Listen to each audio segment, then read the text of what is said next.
من خواهش می‌کنم یه لحظه رد نشید. یک خبر خوب برای نوعروس‌ها، دانشجوها، سربازا و برای تمام کسایی که در واقع عاشق آشپزی هستن. خانم رحمانی اومده در 3 الی 4 دقیقه نحوه درست کردن یکی از اصیل‌ترین غذاهای ایرانی که جهانی شده رو در واقع به شما آموزش دادیم. این غذایی نیست جز خورشت بادمجان. این 3-4 دقیقه دوستان عزیز وقتی از شما نمیگیره، در عوضش میتونید یکی از اصیل‌ترین غذاهای ایرانی رو یاد بگیرید که همونجوری که خدمتتون عرض کردم جهانی شده و پوزش رو در واقع به دیگران بدید. علاوه خصوص برای عزیزانی که در خارج از ایران زندگی میکنن، بدون وقت میریم و نحوه درست کردن این غذای خوشمزه رو در واقع یاد میگیریم. ببینید عزیزان، هیچ ادویه‌ای بهش اضافه نکنیم، در حدی که مرغمون تفت بخوره.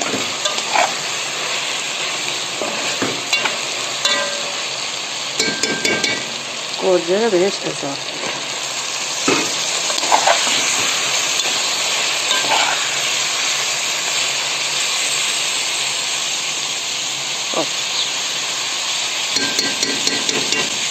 سر قابل رو میزنیم تا خوب این گوجه آب بندازه.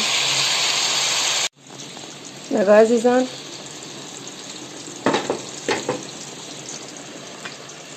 هیچ گونه گوجه توی خورش پیدا نیست. آتشولی آروم. الان ادویه‌جاتمون رو به خورشتمون اضافه میکنیم. ببینید این هم بادمجونامونه داره قرمز میشه به تو خورشتمون.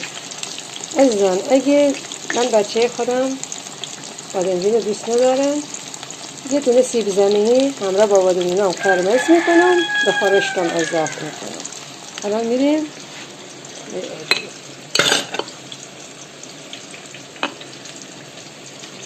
زردچوبه،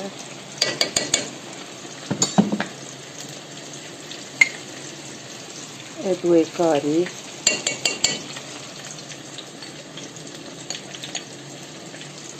فلفل قرمز، ببینید به خورشتمون اضافه کردم.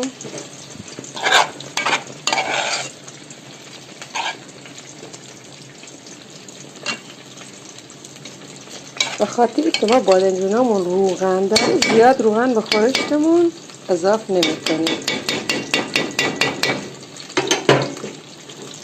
بادمجونامون هم داره قرمز میشه، یکم زردچوبه به بادمجونامون دادیم که خوش رنگ بشه. الانم این خورشتمون نخودمون اضافه میکنیم. عزیزانم بعد از 25 دقیقه که خورشتمون پخت برد، یک کم لیمو امونی بهش اضافه میکنیم، خیلی کم، قد به خاطر تلخ نشه، یه بوی خوبی. حالا بادمجون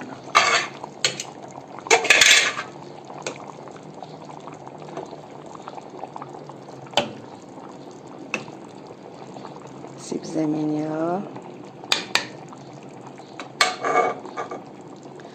توجه داشته باشین عزیزان، حتما به خورشاتون آب معدنی اضافه کنین. همینجور که تو چایمون به رنگ رو چایمون خیلی تأثیر داره، تو رنگ خورشامون هم خیلی تأثیر داره.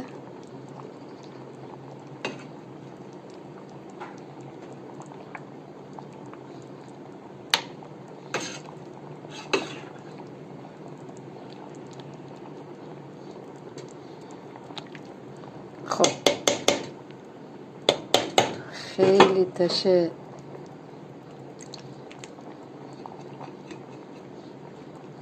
با شعله خیلی خیلی آروم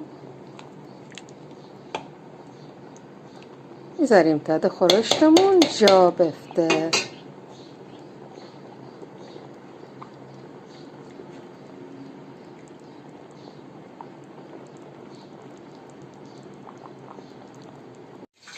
از خورش بادمجونه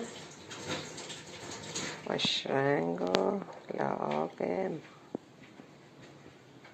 درست کنین و نوشیدن.